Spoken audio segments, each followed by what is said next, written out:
Hey everyone, I'm Natalie Bencivenga, host of 5 Minutes With, and this week I am super excited to introduce you to Kimmi Baston. She is the Operations Director at Strong Women, Strong Girls. Thank you so much for joining me.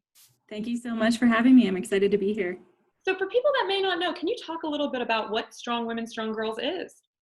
Absolutely. So Strong Women, Strong Girls is a nonprofit organization with locations here in Pittsburgh and also in Boston that focuses on mentorship for women and girls. So we have a multi-generational model where about 300 local college women mentor about 700 local elementary school girls at sites all around the city. And then those college women are actually mentored by local professional women volunteers. So we have a great kind of trickle down effect to just empower women and girls all over the city and hopefully make people's futures brighter. That is really awesome. And I just think so needed, especially right now, to have that sort of intergenerational approach to things and all that wisdom that can kind of, like you said, Yes. pull around.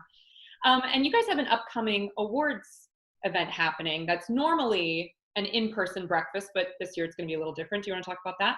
Absolutely. So the Strong Awards is coming up for us on August 7th. And the Strong Awards is our annual fundraising breakfast. For the first time ever, for obvious reasons, we are taking it totally virtual. So protecting everyone's health and safety is, of course, our top priority. And so we're really excited for the challenge and also to not have walls on the event, really, that anybody will be able to join in the virtual experience. And so what the Strong Awards does is recognizes 3 local women and girls and 1 local company that are just doing amazing things in the city. So our winners advance women, they mentor others, and they give back to the community, most importantly. So we honor them. We have a really dynamic keynote presentation as well with 2 women who are actually associated with Comcast, NBC Universal, who are just going to be talking through their experiences as female executives and the importance of giving that confidence to girls to reach their dreams. And just having a celebration of females in Pittsburgh. So we're really excited. That's really awesome. And this is going to be taking place August 7th, correct?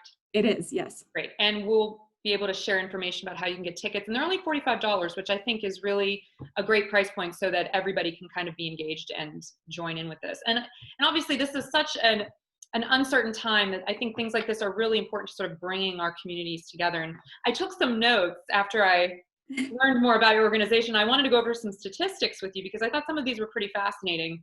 So with your program, half the girls that are enrolled in your program live in homes earning less than $27,799 a year. And I think, you know, to your point, you were saying how important it is this whole intergenerational mentorship can be. Why is it important to make sure that we're really focused on girls and women that are living in under-resourced communities? Right. So, I mean, the research has shown us over many decades that girls, especially girls from under-resourced communities, but, you know, women of all ages and males too, face additional barriers that other people simply don't face.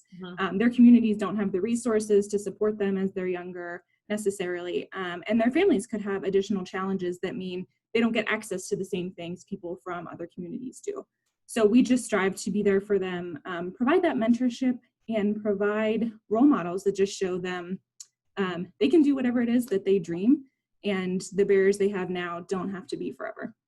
And I love that because I think that's true. Until you have representation in front of you with someone that looks like you or has had experiences like you, sometimes you don't realize that you're capable of these things as well. Right. And one of the other statistics that I thought was really interesting and very positive was that 97% of the girls that went through your program said that they felt now that they could make an impact in their community. And when we look forward to a world maybe post-COVID, and we've seen how COVID has sort of unearthed a lot of inequities, what does that statistic mean to you in the world that we're living in currently? Right. So for us to be making an impact in this way and to show girls and children that they can make a difference, we love to show them role models that are their age, who are doing great things, like Marley Diaz, who had the 1,000 Black Girl Books campaign when she was 11. And so we feel like we are building a generation of girls in Pittsburgh who are predisposed to want to make that impact in the community and to do things for other people and just make the world a better place. And that's a huge impact, you know, to come out of our program. And it's why we're here. It's why we do what we do. That's wonderful. And I really appreciate you taking 5 minutes with me to share what Strong Women, Strong Girls does. And I hope you will come back on after your amazing awards and we can have like a recap of it. I'd love to. Thank you so much for having me. It was great to talk to you. It was great talking to you too. Thank you so much.